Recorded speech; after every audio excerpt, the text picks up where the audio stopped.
So let's talk a little bit about college, shall we?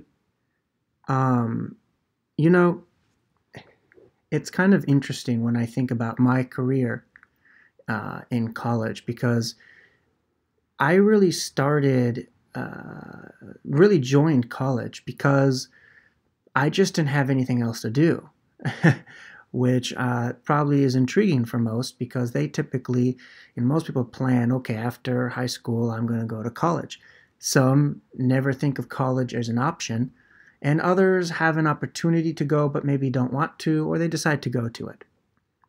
But what I would like to talk with you today, really, about college is the importance of it and the value that you get far beyond that of whatever degree you decide to concentrate in. Because, like algebra class in your high school, sometimes the value of the class is not inherent in knowing algebra, but is really sometimes valuable in that it helps you structure your thoughts. It helps you logically figure out what to do next, whether it's related to mathematics or not. College, whether that's a 2 year associate's degree or a bachelor's, which is 4 years degree, it's very important. Um, Most students spend, from a bachelor's point of view, the first 2 years really struggling to figure out what they want to major in. And that's okay. That struggle is good, it's welcoming. So if you're at that point where you're starting college or you're thinking about college and you're telling yourself, boy, I really don't know what I want to concentrate in. So I'll maybe delay it by an hour. I'm sorry, I'll delay it by, a year. Or maybe I'll wait 6 months and then I'll join. Um, that's a normal process not to know what you want to major in. The mistake would be in delaying. Absolutely, the mistake is in delaying. Unless, of course, if it's a truly financial reason. As far as associate's degree, the same reasoning occurs. If you think that, you are going to wait and then figure out what you want to do, that's a mistake as well. Now, yes, an associate's degree, because it is 2 years by virtue of the degree, you really do need to know more of what you want to concentrate in. But even there, you're going to spend the first half semester, going through the gen ed classes, the general classes that everyone must pass, no matter what degree you're going to get into. So in either case, an associate's or bachelor's, don't think that you need to jump in and know what you're going to major in. And when you do start college, you're going to switch majors most likely. There are very few people who go into college and say, I'm going to be a chemist and walk out with a chemistry major. Very few who go in there and say, I'm going to be a biologist and walk out with a biologist. And the reason why that is they either A, discover that what they want to do maybe isn't as glamorous as they thought, or they might discover that maybe something else might pique their interest. I've met a fair amount of people where they say, I hated physics in high school, I hated physics and when I first started, but then I saw what a bunch of people were doing with it, and it made sense to me, and it didn't used to make sense before. A lot of people go into college, say, I'm going to get a business degree. And they may choose a business degree, because they like it or they want to go into an MBA later on.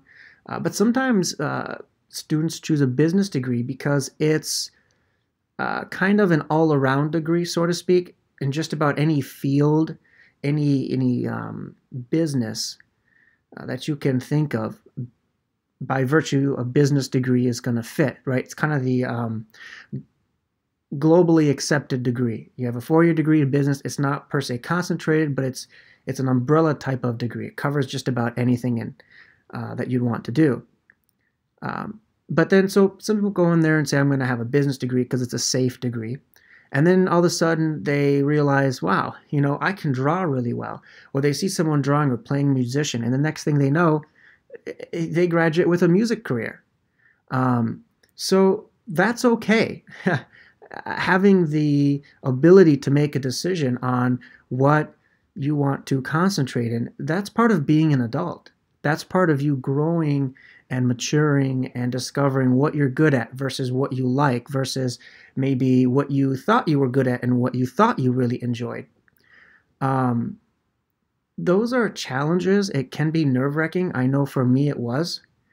And I have half of an associate's degree, and I have 2 bachelor's degrees. So I've been in school for a total of 9 years.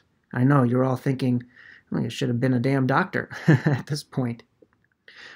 Um, so being around students and observing what they've done, and I've always been about a year and a half to 2 years older than most of the students around me, which has kind of given me an edge on being a bit more mature and observant. I've noticed these kind of changes, and that's okay. It's okay not to know what you want to graduate in. It's okay not to know what you want to concentrate in. And if you, like my nieces, they both joined, a local college, and they said, I'm really thinking about switching, and I'm not sure if I should. Your decision should not be predicated, right? It should not be based on, and I'm dead serious here. It should not be based on any variables other than what do you want to do. And if you can't answer what do you want to do, fine. What would you like to do? You only live one life on this earth. Take the 6 months and take a class maybe that might pique your interest, because that 6 months may turn around and that might be for the rest of your life. Is it better to be good at something or to be great at something? And that's what you're really answering. So if there's a discipline, a class, something that you want to concentrate in, or something that maybe you have a peak interest, take the risk, because it's a very low level risk. It's an extra, 3 or 4 months in a semester if you're curious. I wonder if I would be good at chemistry. Take a couple classes. It's not going to hurt anyone. And if you truly end up doing well in that, wow, you're going to be a successful chemist. And you can Google right now what petroleum chemistry majors make. It's easily 6 figures. Let's just put it that way. Now, not everyone's going to go into a science-based degree that's listening to this audio. It's okay. Whatever your passion is, that's the point. You have to think now when you join college, you have to now think about yourself. What is it that you like to do? And if you don't know that, that's okay. But you must, if you really want to be successful and make college worth it, you must at least attempt to figure out what you're good at. You must try and guide yourself in the direction you think is best for you. Now, some of us have parents that maybe are funding our college.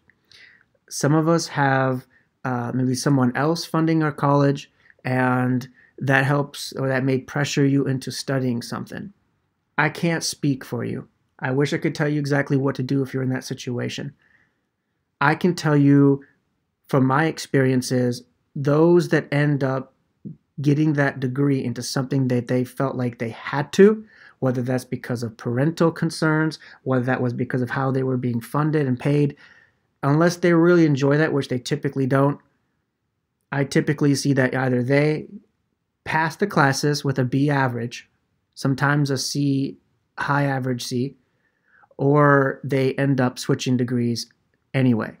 So again, the point is, if you're in college, this is the time to take an opportunity to learn about yourself, to invest in yourself, for you to say, what do I like? And it's okay if you don't have the answer to that, but you got to try. You got to try and take classes. If you want to learn more about religion, take Indian studies, take Christianity, Islamic culture and religious. Go out there and venture yourself. You are an independent person now. You have to now learn to think for yourself. And this world is not nice. No matter how well you were raised up, this world is not nice. So you're going to have to learn how to fend for yourself, how you make the decisions, how you think about it. So take the advantage now while you're in a semi-safe culture where you can make mistakes and it's okay, where you can decide on what you want to concentrate, what your discipline's going to be, and that's okay, and switch it if you want. So that's the first part of this kind of chat, is understand why college, or what to do when you get to college. Now, I want to talk a little bit about why college is important, because obviously, why go to college if you don't want to? So, as I mentioned before, I've got quite a bit of years in college, and I've studied in several major science fields, and I've been out of college now for 5 or 6 years. And if I were to take the same exam that I did when I graduated, I probably would get an embarrassing 40%.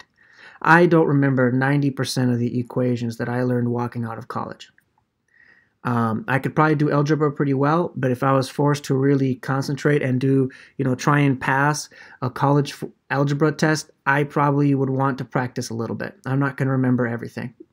If I had to memorize the difference, or describe at this point in time the difference between predicate, non-predicate, adverb, or act and adverb, all of these kind of rules or equations, or whatever it is, I probably would fail.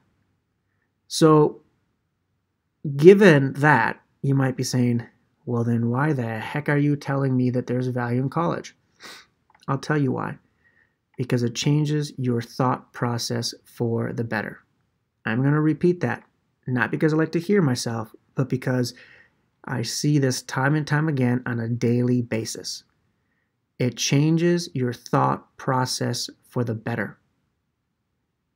Currently, I'm leading a group of 12 individuals, men and women who are older than me and have families. I am their boss at my work. And those that have education under their belt tend to be more logical, more responsible, and when it comes to completing tasks, they tend to have a little bit easier time doing it, just naturally. They tend to write better, and they tend to be able to clarify their thoughts to the point where it's not a challenge. I've seen many of those who have not gone to college. Now, this is not a hard and fast rule. This is just my anecdotal observation.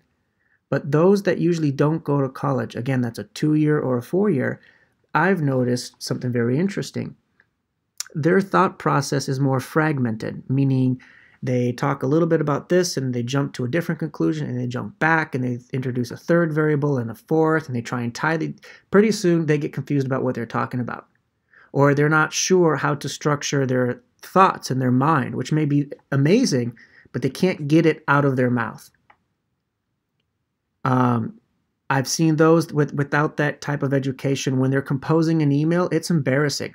They know the words, but they don't know how to structure it. They're missing the periods, the capital letters. They have a sentence that should be broken down into 5 or 6, and it's one huge run-on sentence. Now, I know what you're thinking. Or maybe I know what you're thinking. If you're thinking to yourself, well, come on now, what's really the big deal, right? I mean, it's a little bit here, a little bit there. Maybe they're not great at articulating exactly what they want, but where's really the damage in it, right? Come on, right? It's huge. It's paramount to a career lateral move.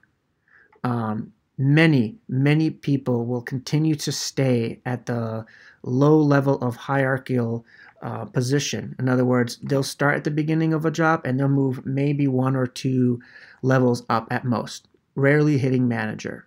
Now, there are always exceptions, but we're not talking about the exceptional here, right? We're talking about the average person from my observation. And I tend to see that those people, without that college education, tend to remain pretty stagnant in their career. And they may be brilliant, but it's just very tough for them to move up. And that's because other people are observing them too, right? If you're a manager and you're wanting to have someone maybe take over a responsibility for you because you're moving on, and I'm actually describing a situation that I've been in. it is difficult for me to say, I would like this individual to take over this responsibility.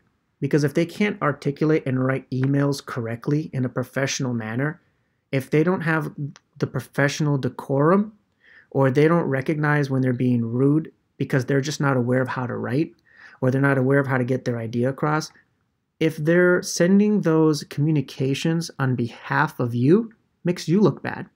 So if you're a manager of someone who can't properly structure a sentence and sends these crazy ideas, and they, add to that email chain VPs, right? Vice presidents, directors, group managers, supervisors, and then they add your name as a CC, right? Because they want to make sure that you're carbon copied onto it too. It's going to make you look bad, and you're the damn manager. So would you take that risk and have someone do that job?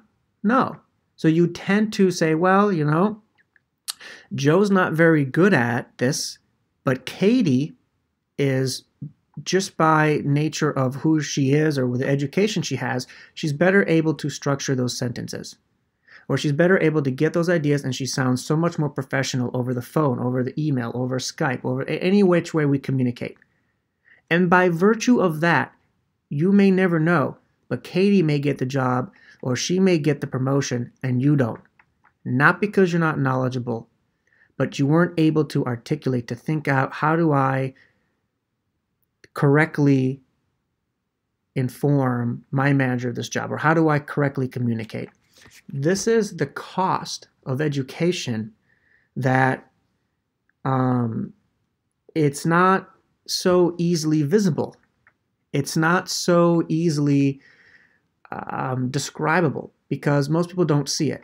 But I do. As someone who manages people, and as someone who's been in college a fair amount of years, this is a benefit of college that is absolutely visible, but it's just not visible with the naked eye, so to speak.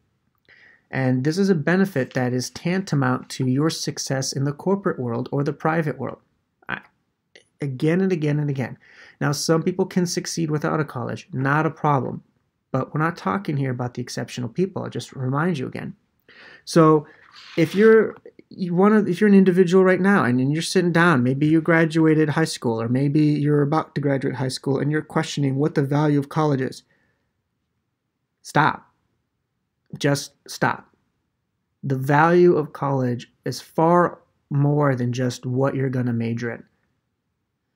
The ability for you to help you mature and think of your processes thoroughly, to write better, to understand what people are saying by practicing, because you're going to be listening to other students. You're going to be comparing your work to other students. You're going to learn.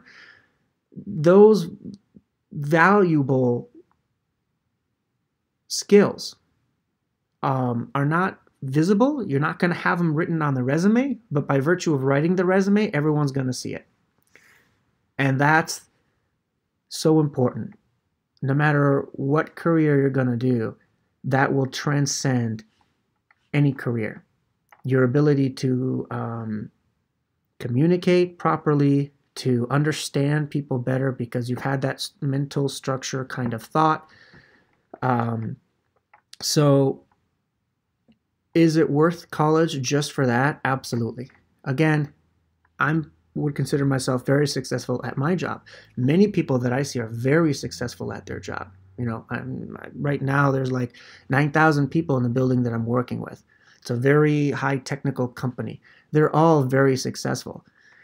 But if you were to ask them how many people are working in the degree that they attained, you'll probably find it's only about 40 to 45%. That's it. Only 40 to 45% are in the field that they graduated for. So if they graduated for art school, they're probably not doing art. They're probably doing marketing, but it's probably not even drawing, right? It's probably using computer, and maybe it's just downloading pictures, but it's not really art, right? Or you're an electrical engineer, but you're not really doing electrical engineering now. You're a design and release engineer for General Motors or Ford or FCA. That's great, but you're not really doing engineering. But the mental aptitude to logically think, to help sort out, to organize your thoughts, to help others, to combat all this information that we get every day and to put it and to synthesize it into some type of order for whatever your work is, to properly communicate with people and to understand what they're saying. All of that is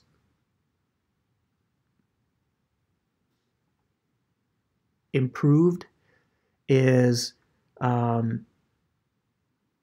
articulated through your communication medium. And that's why college is so important.